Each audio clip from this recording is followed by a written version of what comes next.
teacher, what are we going to learn today? Well, David, today is career day, and we have a very special guest. She is a nurse.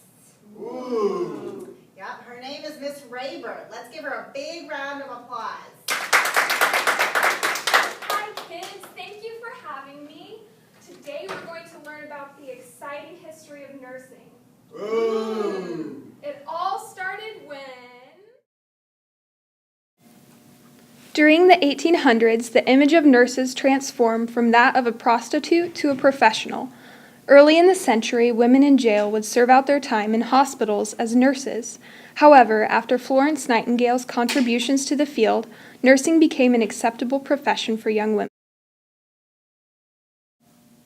Toward the beginning of the century, many people, especially physicians, discouraged higher education for women, claiming it caused infertility. However, after Nightingale created hospital training schools for nurses in England, American nursing leaders followed suit. Hospital programs generally lasted a year or two, with students working 8 to 10-hour shifts and attending daily classes as well. A major event for nursing occurred in 1893 when nursing leaders gathered to found what would become the American Nurses Association. Their organization recognized the need for national unity in licensure and state registration, but did not formulate a means to enact these ideas. Prior to 1861, most nurses were men. The Civil War brought such an urgent demand for nurses that men begrudgingly allowed women to help in the war efforts. Since few schools existed for nurses, most of these nurses had no experience or training.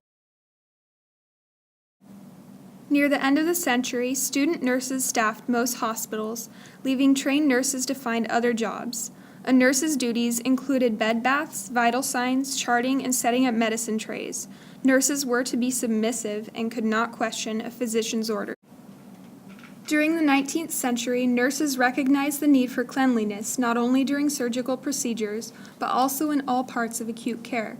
Scientific developments impacting nursing include anesthesia, sterile technique, and implementation of the scientific method. Licensure and regulation of nurses were becoming necessary to prevent patients from receiving inadequate care from incompetent nurses. In 1901, New Zealand became the first nation to regulate nurses. In the U.S., several states passed nurse licensure laws in the early 1900s. However, these early laws continued to allow untrained persons to practice nursing as long as they did not use the title registered nurse. Nursing education was provided primarily at hospitals, rather than colleges or universities. However, nursing leaders understood the needs for academic knowledge and promoted educational reforms that resulted in college or university-affiliated programs for nurses. Hospitals used the student nurses as cheap labor. After graduating, most nurses worked as private duty nurses, making home visits and tending to the needs of the patient. Community and school nursing became successful in reducing the spread of communicable disease. American Red Cross experienced phenomenal growth during World War I.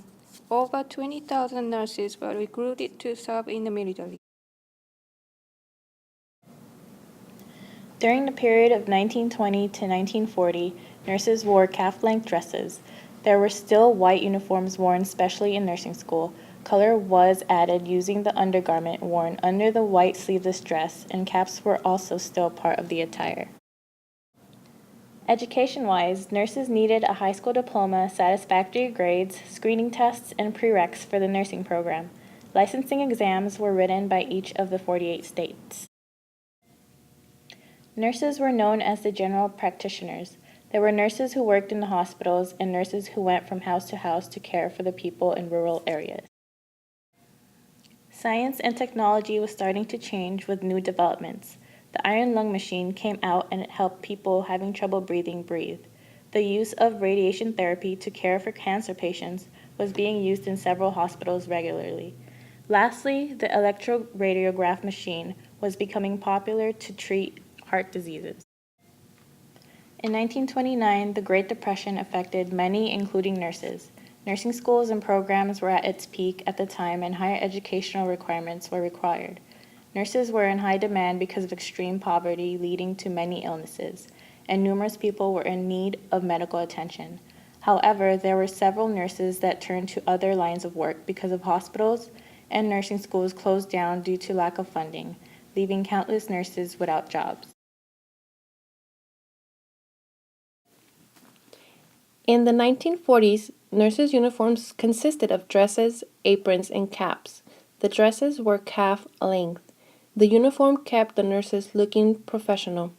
When nursing students graduated, they were allowed to take part in the capping ceremony. The certificate was received along with.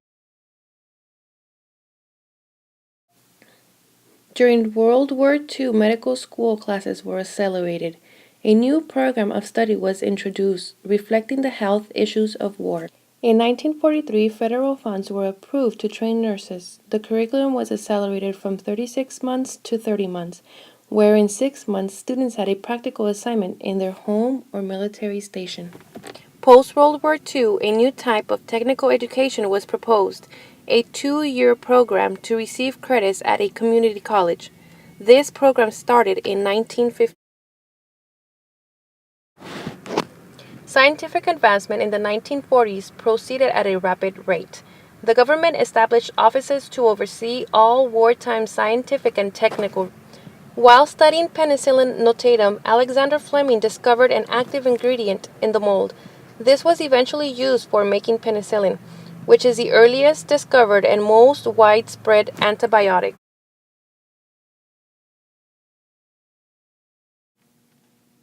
The image of the nurse in the all-white uniform stayed pretty constant throughout the early 1960s and 1970s. Hospital nurses were still required to wear this traditional uniform with white hose, shoes, aprons, and caps. In the 60s, color started to appear in the uniforms, but the aprons and caps remained white. The caps were an important signature to the level of education nurses had. Generally, student nurses had all white caps, associates nurses had 1 stripe, and BSN nurses had 2 stripes. Military nurses who fought in the Vietnam War wore pants and various military uniforms. As the late 1970s approached, some nurses started to rebel against the caps and uniforms, which eventually led to the current use of scrubs. During the 1960s, nursing had a large movement into the university. The American Nursing Association decided the minimum education for a nurse should be an associate's degree, but a professional nurse should have a bachelor's degree. The nurse practitioner program was conceived at the University of Colorado in 1965 by Loretta Ford and Dr. Henry Silver. It focused primarily on the pediatrics and was a non-degree certification program. The degree for NP did not exist until the 1970s. A lot of technological advances came to nursing in the 1960s and 70s. The ICU was developed in Vancouver, British Columbia in 1968, and a lot of complex machinery was developed to help save critical patients' lives, including fetal and cardiac monitoring, automated beds, suction machines, and oxygen tents. One of the major impacts on nursing in the 60s and 70s was the Vietnam War. There were about 7,500 U.S. military nurses in Vietnam, which included Navy, Air Force, and Army nurses. They worked 12-hour shifts 6 days a week. The war was dangerous, and because of new technology and warfare tactics, nurses were exposed to seeing grotesque mutilations of soldiers. Exposure to such traumatic events often led the nurses to abuse drugs and alcohol as a way of coping with the stress. On their return home, as many as 40% of the nurses struggled with PTSD. Re-entering civilian life was difficult, and many were left without help, as the U.S. was not prepared to deal with so many traumatized veterans returning. The nursing image from the 1980s to present has changed drastically. Although the 1980s saw the end of the nursing caps, nurses were still required to wear nursing dresses with aprons, nursing shoes, and no jewelry. The 1990s marked a drastic change in nursing attire. Nurses began wearing nursing scrubs of various colors, styles, and sizes, jewelry, and a variety of different shoes, including Crocs and tennis shoes. This attire has carried on into the 2000s. In the 1980s, the most common form of education attained by a nurse was a 3-year hospital diploma program. Nurses were trained at the hospital in an apprentice-like style. In 1980, 54.7% of all nurses had a hospital diploma. By the mid-1990s, the associate degree became the preferred form of education. The 2000s marked the pursuit of higher education, and many nurses began pursuing a 4-year baccalaureate degree. There are also master's and doctorate degree programs. As was common in the 1980s and is still common today, the nursing field is primarily made up of women. In 2008, a staggering 93.4% of all nurses were women. Of this workforce, only 16.8% of all nurses were not Caucasian. Since 2004, there has been an influx in the amount of males and minorities entering the field of nursing. The role of a nurse is forever changing. However, the core duties from the 1980s to the present have been about the same. Although job duties vary per department, many of them are still the same. These include recording patients' medical histories and symptoms, giving patients medicines and treatments, observing patients and recording the observations, operating and monitoring medical equipment. In 1980, 66% of all employed RNs worked in hospitals. With the pursuit of higher education, this number has slowly decreased, and the need for nursing has become more diverse. As the need for nurses grew, so did the pay. In 1980, the average salary for a nurse was $17,398. In 2008, the average salary for a nurse had almost quadrupled to $66,973. The 1980s to the present has marked an unprecedented amount of technological advances in nursing.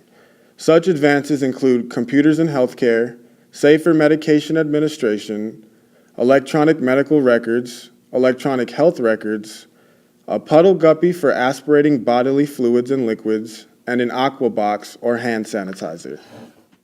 That is how nursing history in America came to be. What do you guys think? I want to be a nurse.